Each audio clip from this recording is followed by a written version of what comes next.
Welcome to the Driving Change podcast on the Evergreen Podcast Network, where we live at the intersection of neuroscience and storytelling. If you love great stories and you love understanding the mindset it takes to be a world-class change agent, then join us as our fascinating guests from all walks of life unpack their unique journeys of perseverance and passion, of expertise and experience, and be inspired to use your own story to drive change.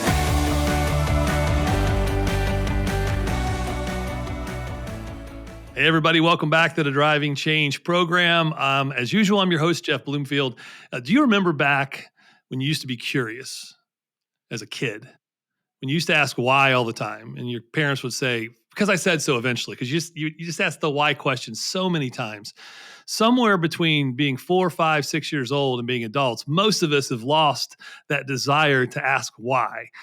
Today's guest, I just can't wait to unpack where we're going to go with this. I don't even know where we're going to go with this. This is what's great about it. But Bryan Dodge, you probably know the name. He's been an inspirational, motivational, empowering speaker, teacher, trainer for years. He's got a bio as long as your leg. And he and I talked. He asked me specifically not to read his bio because he knows that you could care less about what he's accomplished in his life, but you do care about what he can help you with today. And we're, I bet, going to get into this topic of helping you start to ask that question again in a much deeper level as to why and how that why applies to you in your life. And so from author to speaker to teacher to trainer, he's a sage, he's a mentor, he's an amazing human. Welcome to the show, Bryan Dodge. Well, Jeff, it's an honor to be part of your show. And it's interesting how we connected when I did a program for Tom Ziegler. And Tom I've known him since he was really small, when his dad was out teaching him golf, right? And did a very special program for him. And that brought us an opportunity for me to share some time with you. And I thank God for that. It's excellent. And I'll tell you, the Ziegler legacy lives on through people like you and people like myself that followed him for years, and now Tom, and that circle and that ripple effect. And Matt Dentino, who's our one of our extraordinary coaches on our team, who's also the podcast producer of this show, and his relationships with folks like yourself. It's just amazing to see. I bet Zig would just be smiling down seeing the legacy that the ripple effect that he's left through people like yourself. So thank you. Well, see, I thought I was weird, and then I met Matt. Well, we get that a lot, actually. And by the way, if Matt's listening, I know he is. That's a compliment, okay? That's a compliment. That's good communication. Make sure you control your thinking on that behavior, okay? That's right. That's right. All right, Bryan, I told you up front in the show note or the pre-show that we don't script this show. The only scripted question is the first one because, people don't really care what you have to offer them from a credibility standpoint until they can connect with you. So we want to understand you. Let's go all the way back. Tell us your origin story. Give us a little bit of that background and who were your early influencers? Where did those values and beliefs get instilled in you that led you to a career that was really about servicing others, helping other people achieve potential? Where'd that story start? Well, it started in Colorado Springs, where I was born and raised. I was youngest of three. And make a long story very short, people realize they see me on stage, or they come and they've read my books, or they see my company, Dodge Development, that does full in-house consulting for family-based companies. And they go, wow, were you always this way? Did you always have this confidence? Did you always have these skills? And little do they know where I came from. A person that really didn't speak much in class because, my self-confidence was so low. A person that really had difficult times understanding from the outside, I was very strong. From the inside, I was very weak. Make a long story short, I remember I was the author of the year in Colorado Springs, and I walked up on stage, and I had my college friends there. I had my family there. There's about 1,500 people all there. They were invited, and my high school friends. And there's 12 of us that have been together forever, right? And they're in the back. And I'm on stage, and I spoke for almost 90 minutes, and the place it was just a moment to remember a lifetime because the ovation, the hugs, the tears, the excitement. And one of my best friends, when he stands up, everybody knows it because he's 6'7". And so he stood up and he says out loud, "It proves there's hope for all of us." If he can do it, Anybody can do it. Right. So the best thing in life is to realize that I had a couple key elements in my life. I had parents that didn't allow me to quit. I had parents that believed in me when I didn't believe in myself. And fortunately, I got married when we were 19. Margaret and I got married not because we had to, because we were called to. We've been married now 45 years. And God brought Margaret into my life because she's a teacher. I didn't like teachers, and then I married one. Think about that one. You think God has a sense of humor. There's your sense of humor right there. And through that process, I began to realize failure's biggest choice is choosing to walk alone. Say that again. Failure's biggest choice is choosing to walk alone. My father taught me that a lot. My mother embedded that in my belief. If you walk alone, you're alone. If you reach out, it's biblical. Ask and you shall receive. Yeah. Right. And asking is not a sign of weakness. Asking is a sign of strength. So through this process of me being where I was in elementary school all the way through college, I went to University of Nebraska on a track scholarship. Don't hold that against me. Then I went rodeoing. I went pro for 2 years, did calf roping, team roping, and bulls. And I was in the Denver Stock Show, and I drew this one bull called Funeral Wagon. There's your sign right there. And let me tell you the clue. That was not a good idea on my part because I almost died. You know what I'm saying? Yeah. And my wife gave me this motivational talk. She said, either you get a real job or I'm getting a real husband. That's fair. That's reasonable. You know what I've learned in life? The greatest gift that you have to accept in life is discipline is not what you do to someone. It's what you do for someone. Surround yourself around people that are harder on you than you are on yourself. It's not because they're angry, because they believe in you. And if I had months, I could tell you all the people I've been thankful that came into my life because I began to grow my life. You know, as we talk about driving change doesn't come from the outside. Driving change comes from the inside. And you talk about the why. I always say those that focus on the how, which is too many, always end up working for those that focus on the why. You have to identify why you have it inside of you. And when I'm blessed to communicate with people, they say, you were just talking to me. There must have been, 5,000 people in the room. Well, I was talking to them because you and I both know I wasn't talking. Okay. It's a message that we connect with that awakens the inside of a good person. And so that part of it's very crucial. So I grew up in Colorado Springs, went to the University of Nebraska, graduated from there. We moved on to, went to work. I went to be in animal science production. I was going to be a veterinarian. Kind of, when people look at me, you go, wow, you went through an interesting journey. And then began to go into pharmaceuticals and worked with Eli Lilly and broke some major. I was youngest Mac Award winner for them, and it was all because what I did was I chose to reach out for knowledge. If I didn't know how to communicate, I'd ask people that knew how to communicate. And one of the things that a very special gentleman, he built half of Colorado Springs. He says, Bryan, let me give you a piece of advice, and I was 11. He says, never take advice from somebody more messed up than you. It's reasonable as well. I've never forgot that. Because here's what happens. If you don't ask for advice, then you've opened the door for bad advice to enter your life. Asking is driving change. It's you're controlling the direction. And if you're asking the wrong people, that's when you need to look in the mirror and say, why am I so comfortable with what is wrong? When I know that's wrong, I should be more comfortable going where is right. And then from there, we decided that Margaret and I did the Ben Franklin because they talked about me moving to Indianapolis and blah, blah, blah, and all that kind of stuff. And Margaret and I said, I don't want to go to Indianapolis. I don't want to be in an office. This is not who I am. I know who I am. I love people. And so we did the Ben Franklin. You ever done the Ben Franklin? No, sir. Where you just draw a line down the middle. That's how he made all his decisions. You draw a line down the middle of a piece of paper. On the left-hand side, you write all the pros to the decision. On the right-hand side, you write all the cons. And whichever one weighs out, you go with it. So we wrote the pros and cons, and there was a whole lot more cons against me going there. And we then started a company called Results. And I figured if education can help me, see, standard education will get you jobs. Self-education will make a fortune. It's what you learn because you're not in the system. It's a choice. It's not driven by what you are responsible to do. So then I began to study and learn from people. And I said, if that can impact somebody who has so little skills to accomplish so much, imagine what it would do to somebody like Jeff that has all these skills, all these talents, and everything else. So I built a company called Results, and we put on seminars all around the country that allowed people to come in for a day or 2 days. We built a company, about 186 full-time employees, doing seminars all around the country, and found out from there, my biggest frustration is I have a heart of a servant, and that is, if a seminar is one thing, but staying with somebody for a year is everything.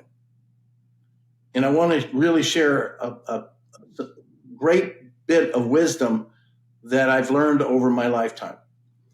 They say it takes 21 days to change a habit. That's really not true. It takes 21 days to recognize that you are now, it's something you need to change. It takes a year for it to really embed into it. So what I now have is Dodge Development, which is a full in-house consulting firm, which we do everything under one roof. Before I choose to work with a company, they have to, and I have to make a decision to be together for a year. And Jeff, just between you and I, see, my well is very deep like yours. 90 minutes on stage is frustrating because I always say, what? Oh, I could have said this. Oh, I could have said this. I could have given this. I could have, you know what I'm saying? Absolutely. And so now when I'm with people for a year and we become brothers for life, I'm a happy guy. Right. So driving change means finding the thing that inspires you. In my first book, The Good Life Rules, the 3 words that I think Margaret and I are so blessed. We can very seldom get on a plane. Somebody doesn't tap us on the shoulder and say, just want to let you know you saved our marriage, which you and I both know I didn't save their marriage. They did. They said, that book you wrote, The Good Life Rules, the 3 words, game changer. And those 3 words are bring energy home. Don't go home without it. Don't go home and say you're tapped. Don't go home and say, I've used it all up, got nothing left for you. And don't go home and say, give me a cold beer, turn on the TV, and be quiet. Right. Because you can get fired at home, right? You can get fired at home. Absolutely. You can get fired at home. So the key element here, Jeff, is if you bring energy home, home will give it back to you. And if you want to really drive change in your life, you have to have energy to share. And it doesn't come in a glass, and it doesn't come in a jar, and it doesn't come in a little bottle. It comes from people that love you. If you bring it to them, they give it to you. You got it. Now you can drive change. Make sense? Not only does it make sense, I mean, it just validates what I love now is, we're trying to validate a lot of the stuff that folks like yourself and Zig and Tom and others have been talking about for centuries, basically, all the way back to some of the original communicators. It's emotional contagion. It's real. Emotional contagion can be studied. It's real. It's basically energy contagion that your body and your physiology gives off energy, and it usually manifests in a form of emotion. And so when you're talking about coming home that way, you will transfer whatever energy you're bringing home into that household, whether you want to or not. So the question is what energy do you want? What emotional contagion do you want to give off to the spouse and to the kids and to the neighbors? Because that's exactly how they're gonna reciprocate that energy. It's physiological. It's how we're wired. And so now science is catching up to how God designed us, and I love it. You see it everywhere. And when you know it, you start to see it everywhere. Well, and again, what you point out so clearly, and it's amazing how, based on your age, really, most people aren't able to accomplish that understanding at your age, is that it's a choice. It's a choice. If you want to have better choices, then have better questions. Because here's what I've learned in life. Better questions drive better conversations. Better conversations drive better choices. Better choices drive better outcomes. People go, how do I really begin to do things better? Have better questions. You and I asked questions right out of the gate before we even came on. I was like, well, that guy's sharp. It's so true. And Dan Doherty, who's our resident PhD, he talks all the time about, at the end of the day, all we're really trying to do is help create better relationships. And if you just take that formula you just put and you precede it with equals better relationships, that whole cascade, you just asking better questions gets better choices, all that leads to what? Better relationships. And when you really boil it down, isn't that what we're all looking for? we're all looking for better positive relationships in our lives because that just brings more energy. And then it taps into those things that you talk about a lot, is that when you're unconsciously competent at the things that God wired you to do, you just feel energy all the time because you're operating in that divine superpower. Yeah, no, so true. You remember Jim Rohn, of course, right? Yeah. Of Well, Jim course I Rohn, remember him. yeah, yeah, of course you do. And that's funny because I brought him out of Herbalife a long time ago, and so just a great guy. But anyway, he talked about the emotions that really make change possible. Disgust and resolve, right? Those are and then you talk about Zig that talks about the reasons, and that's inspiration or desperation. See, here's what you need to understand. Those are both very clear, but based on the one you begin to change on determines the kind of change you attract. See, if the reason is inspiration, that's a choice. That's something you're doing when you're doing well. If the reason is desperation, that's out of fear. So the emotional side's wrong. But the other one is the emotion of resolve or disgust. Resolve is you've resolved to the fact you can't do it alone. So now you're willing to reach out.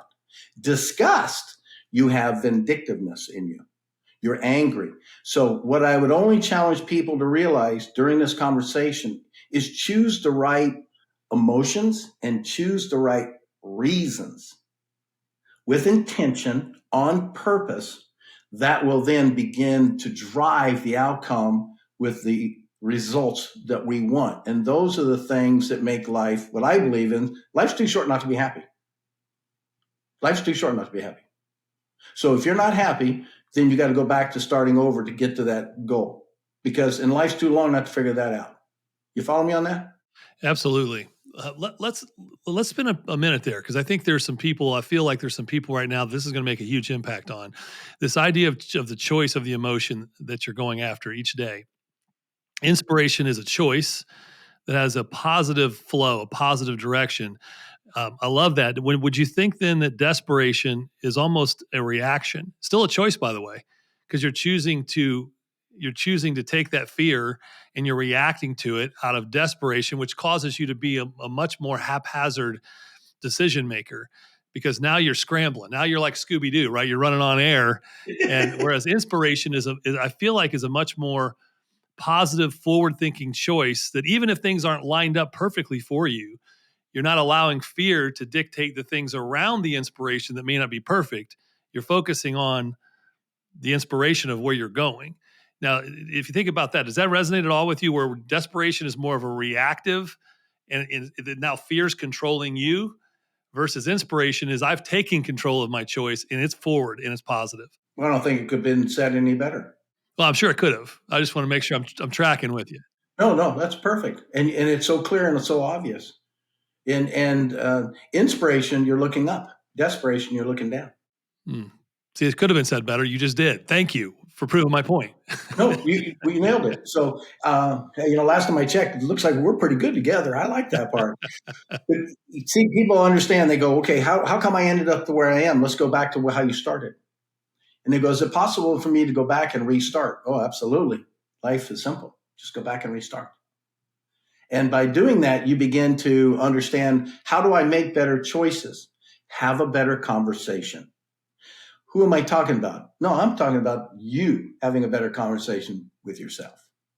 An average person talks to themselves over 50,000 times a day, whatever that is, right? And 80% of it's negative. Jeff, that's dumber than stupid. It's your own conversation. You can pick your own conversation. You control your own conversation, and you still pick negative? Why? Because it's easier. A river finds its path of least resistance. It's easier to be negative than positive, period. When I get on stage and people introduce me as a motivational speaker, I always go, no, I'm not a motivational speaker. Because they go, why? I said, if you take an idiot and you motivate him, what do you got? A motivated idiot. No, what we're talking about is inspiration. Things that are true, we know what's true. And we also know things that awaken our soul, that feeds us peace. That's when you know. And in the book, I talk about how to have conversations with yourself. And the best thing to do is recognize it. If you ever see me on stage, you can see Matt knows I use the left hand and right hand. No, it's not a political thing. It's just an analogy. So I tell people every time you're starting to think negative, just look at your left hand and go, okay, really? If I reach out, it's not going to work. People don't care, really. Driving change, nobody's driving change. It's not worth it, right? That conversation. And the other hand says, your right hand says, wait a minute, you have a heart of a servant. You're called to do this. The right hand says, if you ask, you shall receive. The right hand says, listen to a better conversation and you'll have better answers and better emotions and better outcomes, right? So just recognize which hand you're talking to. And Jeff, you can't believe how often I walk up to people and they go, Dodge. They call me Dodge. Dodge. I had no idea I talked to my left hand that much. It's so true, isn't it? Oh, it's so true. And here's the key. You don't have to get angry with it. Befriend your enemy. I know I gave it a name. I know who it is. I have a conversation. When it starts talking to me and I look at it and go, that was good.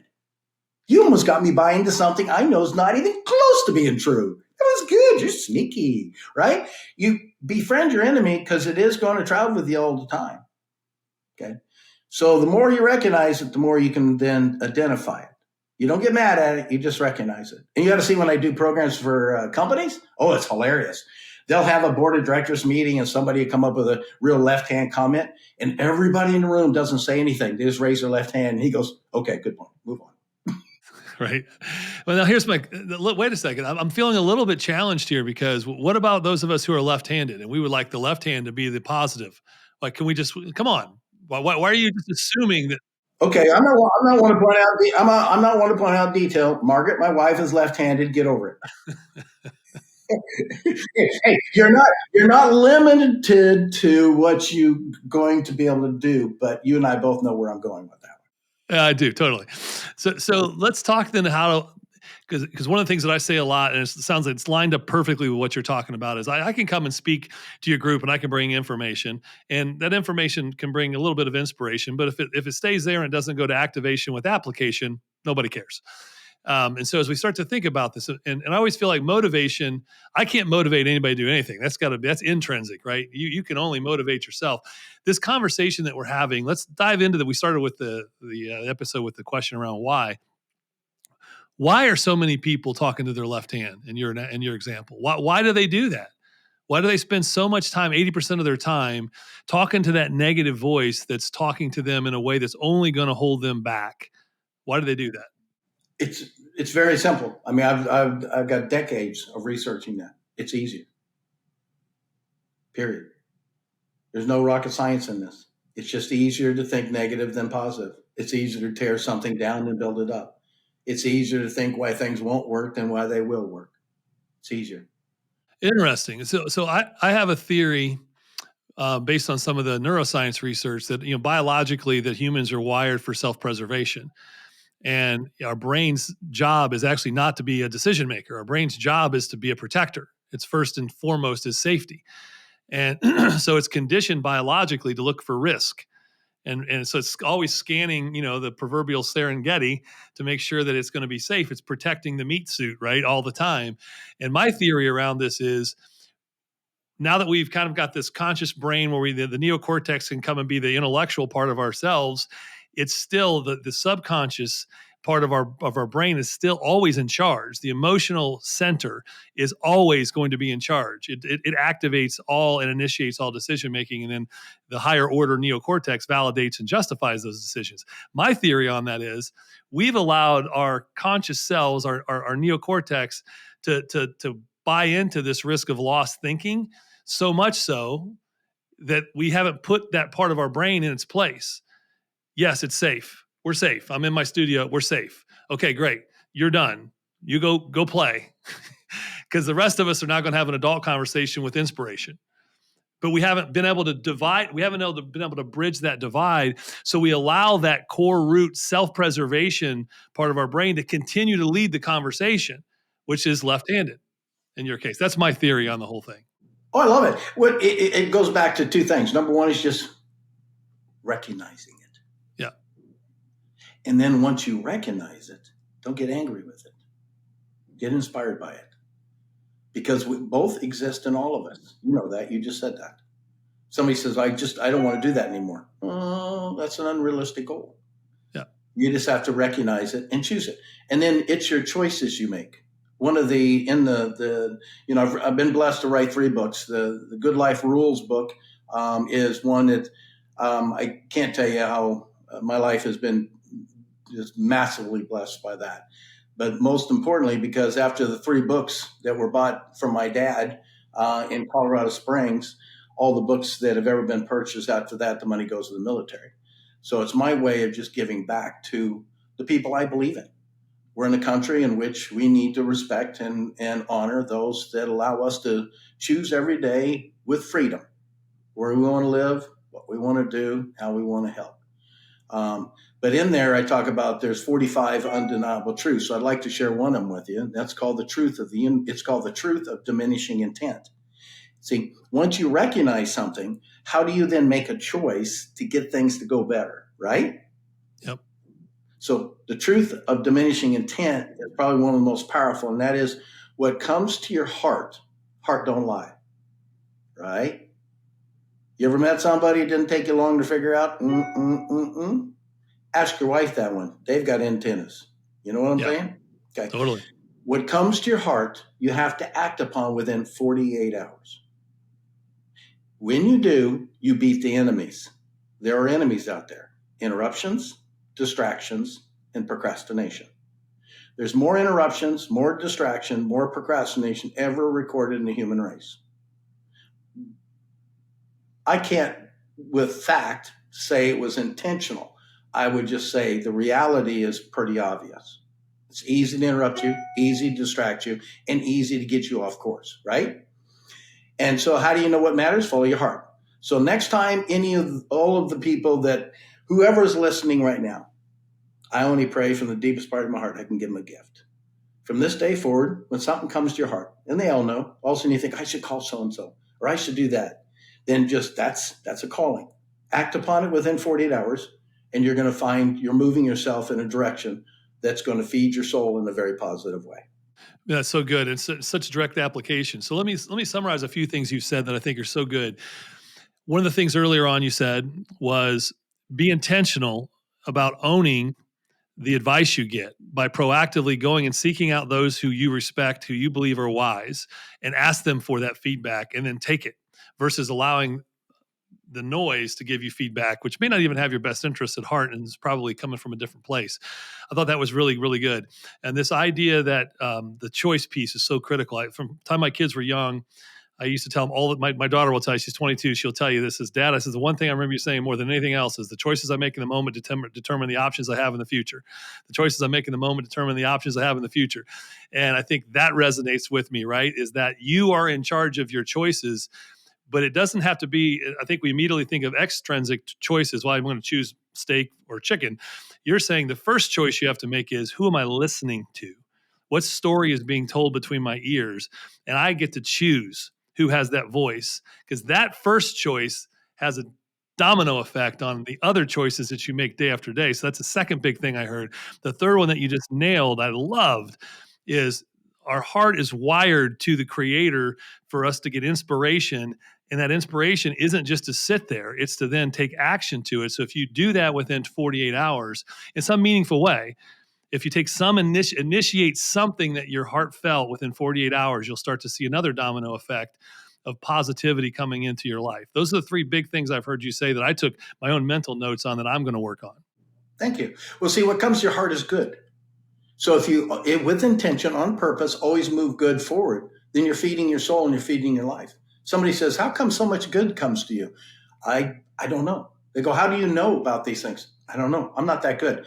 The only reality of it is that I've learned every day, if I do what is right and I follow these basic principles, and everybody knows that, they see me on stage, they see me behind stage, they go, this must be a show, right? And they go, have you ever gone to dinner with him?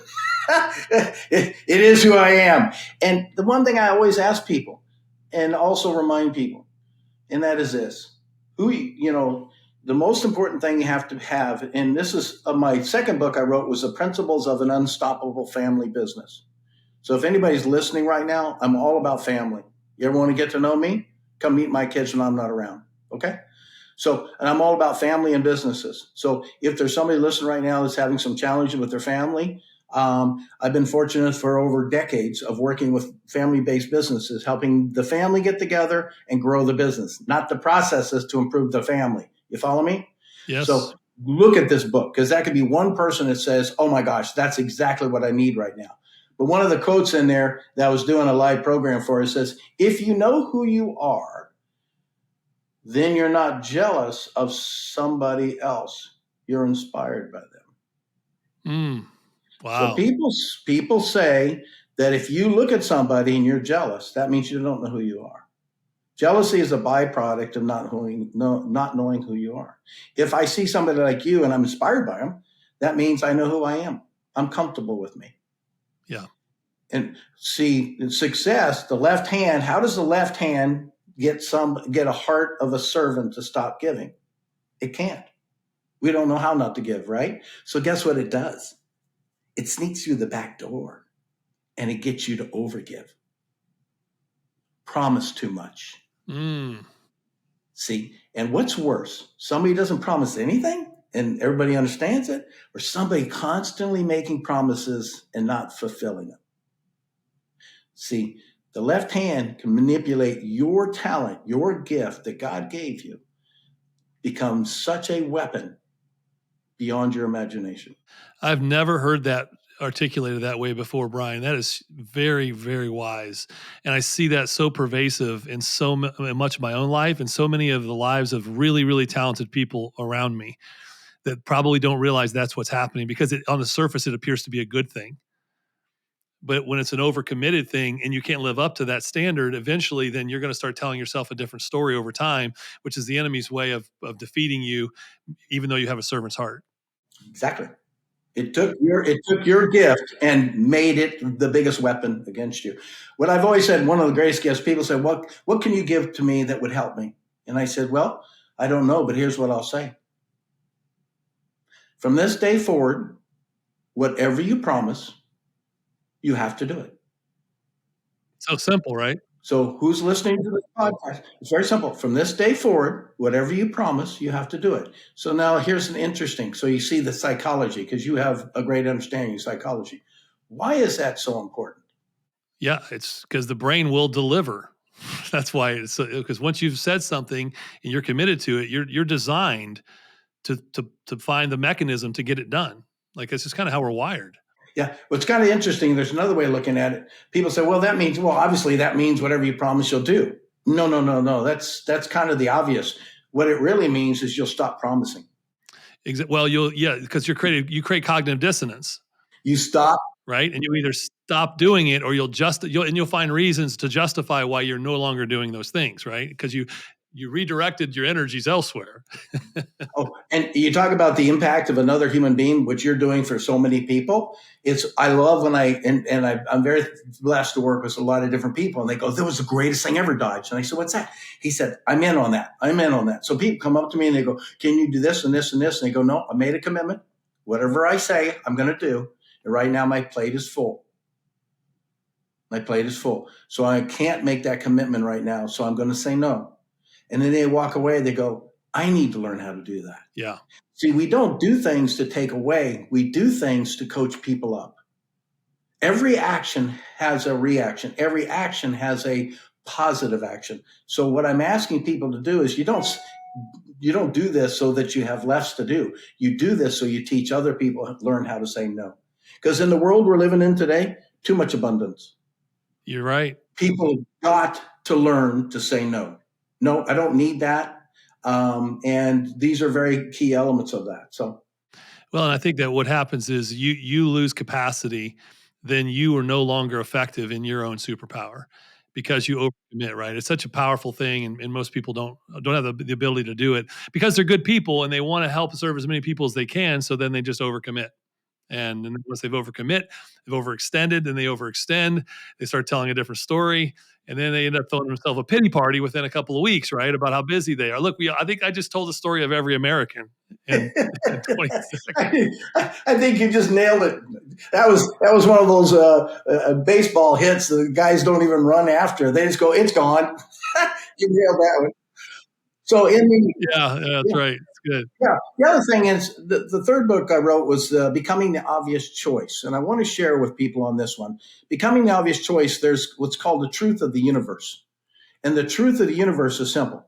The easier you choose to be on you when nobody's around, the harder life gets on you. So listen to me very carefully. If life is being difficult on you right now, it's life talking to you. It's not mad at you. It's just talking to you. We're all hard workers. We're not talking about working hard. We're talking about working hard on yourself. So the easier you're on yourself, the harder life gets on you. The harder you get on yourself when nobody's watching, the easier life gets on you. It's time for people to choose with intention to drive change, not on the outside, Jeff. People want other people to change, but they don't change. Yeah. Real change begins with who? You. Can you expound on that for 1 second? 'Cause I don't want somebody that's listening to misinterpret what you just said. The harder you are on yourself in private, then obviously the easier life gets. When you say hard on yourself, I want you to clarify that. You don't mean negative self-talk. You don't mean lies that you're telling. What do you mean by the hard of yourself? To explain that to people that might misinterpret that. Well, I appreciate that because I wouldn't want them to misinterpret it. Lou Holtz, I think the world of Lou Holtz. I've had an opportunity to share some stage with him. But one of his quotes is, discipline is not what you do to someone, it's what you do for someone.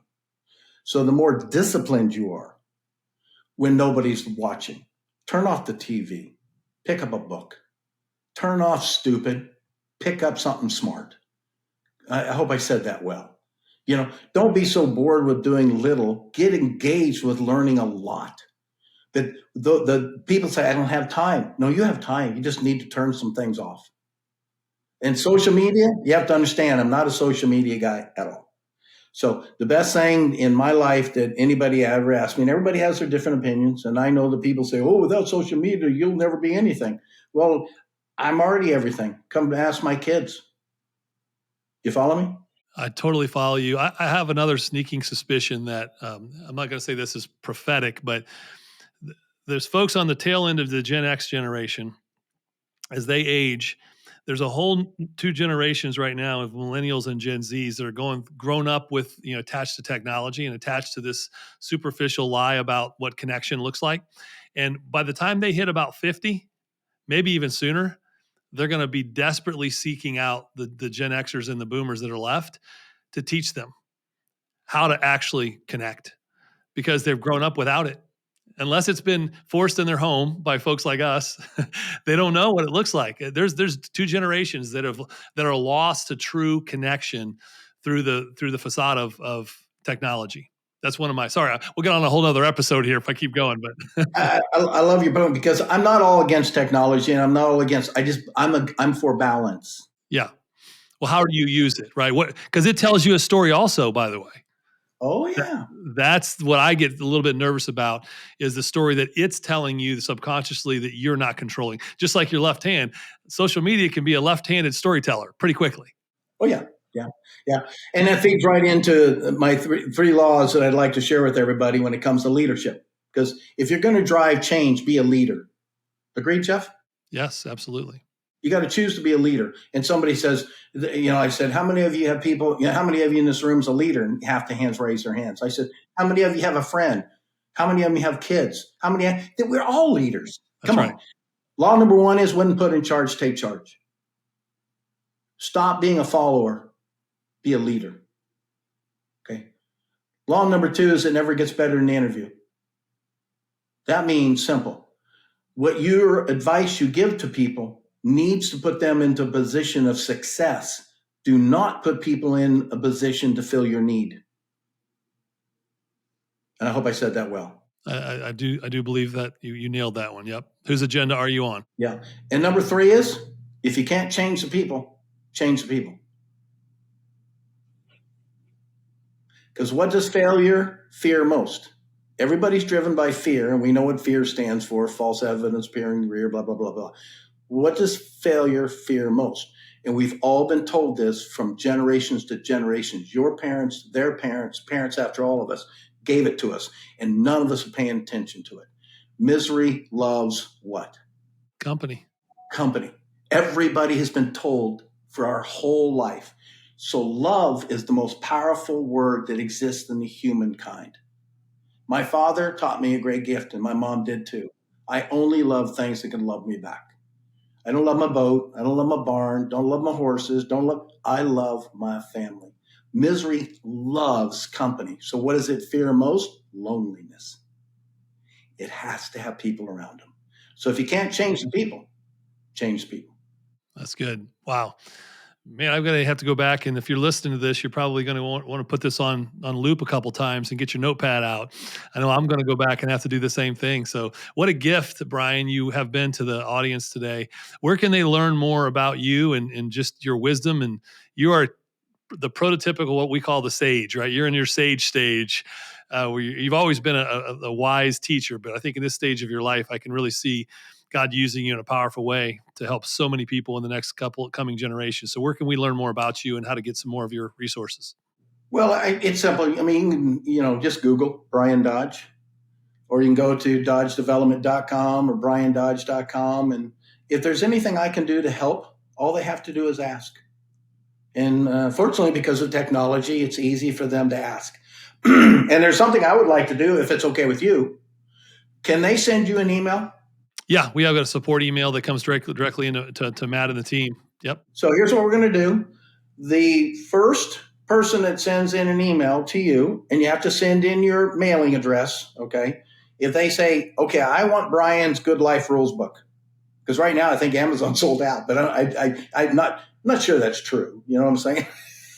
But so they go, I want the Good Life Rules book. Okay, that I really want that because it really talks about family, it talks about life, it talks about everything. I want that one. So if they send you an email and it says, I want the Good Life Rules book, and they're the first one who sends it to you, okay, then I'll send them a book as my gift to them.